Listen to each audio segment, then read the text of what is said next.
राजधानी रायपुर के एमएमआई नारायण अस्पताल में आज एक सफल कार्य के बारे में जानकारी देने के लिए प्रेस वार्ता आयोजित की, जिसमें अस्पताल के सीनियर कार्डियोलॉजिस्ट डॉक्टर सुनील गोनियाल और उनकी टीम ने बताया कि कैसे उन्होंने एक असाधारण चिकित्सा कौशल और टीम वर्क का परिचय देते हुए 48 वर्षीय महिला की जान बचाई, जो हार्ट अटैक के बाद अचानक कार्डियक अरेस्ट का शिकार हो गई थी। बता दें, महिला को बिना किसी पूर्व लक्षण के सीने में दर्द की शिकायत के बाद अस्पताल लाया गया था। प्रारंभिक जांच में लेफ्ट हार्ट अटैक की पुष्टि हुई, लेकिन उपचार शुरू होने से पहले ही उनकी धड़कन पूरी तरह रुक गई। डॉक्टर गोनियाल और उनकी टीम वर्क के बाद महिला का दिल फिर से धड़कने लगा। इसके तुरंत बाद उन्हें आईसीयू में शिफ्ट किया गया और महज 2 घंटे में होश आने के बाद अगले दिन वेंटिलेटर से हटा दिया गया। 5 दिनों बाद महिला पूरी तरह स्वस्थ होकर अस्पताल से छुट्टी ले गई, बिना किसी अंग को नुकसान पहुंचे। आज की ये प्रेस कॉन्फ्रेंस हम एक हार्ट अटैक केस के बारे में बात करने के लिए हमने रखी थी। तो ये जो केस है हार्ट अटैक का, ये पेशेंट हमारे पास आए थे इमरजेंसी रूम में, और जैसे ही इमरजेंसी रूम में हमारे पास आए, इनिशियल असेसमेंट में जब हमको पता चला कि हार्ट अटैक है, जैसे ही हमने स्टार्ट किया ट्रीटमेंट देना, उसी समय पेशेंट सडनली कोलैप्स हो गई।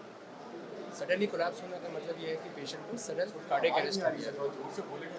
सडन कार्डियक अरेस्ट का मतलब ये होता है कि ब्लड का जो सर्कुलेशन है वो बॉडी में रुक जाता है, जिसकी वजह से वाइटल ऑर्गन्स में ब्लड नहीं पहुंचता। तो ये होने के बाद फिर हमारी जो इमरजेंसी टीम है उन्होंने CPR स्टार्ट किया, कार्डियोपल्मोनरी रिससिटेशन। तो उसमें सबसे पहले एयरवे जो वेंटिलेटर में पेशेंट को डाल के कुछ दवाइयाँ जैसे हम चालू करते हैं, और साथ में चेस्ट कंप्रेशन स्टार्ट होता है।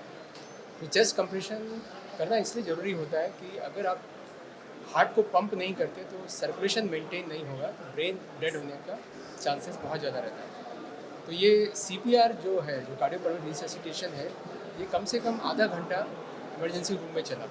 तो उसमें हमने पेशेंट को मल्टीपल शॉक दिए, चेस्ट कंप्रेशन को कंटिन्यू किया, और कुछ ऐसी दवाइयाँ भी दी गई जो उस समय दी जाती हैं। तो वो देने के बावजूद भी हमने ये देखा कि हार्ट अभी भी स्टैंड स्टिल है और हार्ट वापस नहीं आ रहा था, उसकी रिदम स्टेबल नहीं हो पा रही थी। तो फिर हमने डिसाइड किया आधे घंटे बाद पेशेंट के रिलेटिव से, उनके हस्बैंड से बात करके कि अब अगर हमको इसके आगे बढ़ना है तो इसका एक डेफिनेट ट्रीटमेंट होता है कि उस आर्टरी को हमको खोलना पड़ेगा जिससे ये हार्ट अटैक हुआ है। तो मेरे साथ जो हुआ था वो मुझे ज़्यादा तो कुछ समझ नहीं आया। मुझे बस घबराहट लगी, पसीना आया और थोड़ा-सा चक्कर सा आया था। फिर मेरे हस्बैंड लेके आए मेरे को हॉस्पिटल तुरंत एमएमआई। यहाँ पे डॉक्टरों ने मुझे देखा तो उनको समझ में आया होगा जो भी, उन लोगों ने मुझे दवाइयाँ दी। फिर मैं कोलैप्स हो गई थी, मुझे उतना समझ नहीं आया। 1 घंटे तक इन लोगों ने जो भी ट्रीटमेंट दिया, उसके बाद सर की टीम ने पूरा मुझे अच्छे से CPR और इलेक्ट्रिक शॉक वगैरह जो भी देना था सब कुछ किया इन लोगों ने, एंजियोप्लास्टी वगैरह की, और फिर उसके बाद मैं अभी तो एकदम ठीक हूँ। जी,